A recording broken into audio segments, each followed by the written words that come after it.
This is not an ordinary war.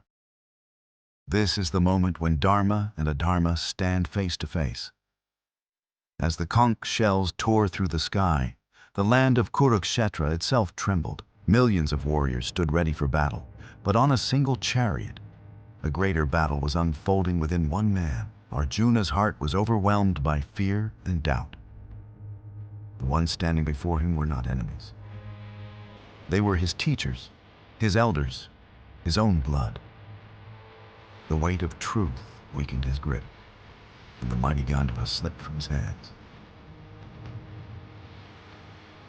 And then, in that moment of collapse, a calm yet powerful voice rose. Krishna spoke. Perform your duty, Arjuna. Do your karma, and leave the burden of results to me. Time itself seemed to stand still. The Bhagavad Gita was born, not on parchment, but on the battlefield of the human soul. In a single breath, Krishna revealed his Vishwarupa, the cosmic form of creation, destruction, beginning and end, merged into one. Arjuna stood frozen in awe, witnessing the universe within the divine. Then, the silence shattered. Arrows darkened the sky.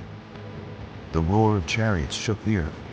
Bhishma's unstoppable force made the battlefield tremble, while in Karna's eyes, pain and honor burned. And driven by ego as his greatest weapon, Duryodhana's rage turned the war ever more brutal. After 18 days, Kurukshetra fell silent. Broken chariots in the sky. Dharma had won.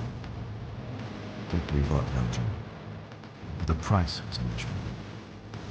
And in that silence, the truth became clear. Kurukshetra is not just a place. It is the battlefield. And the side we choose in that is what defines our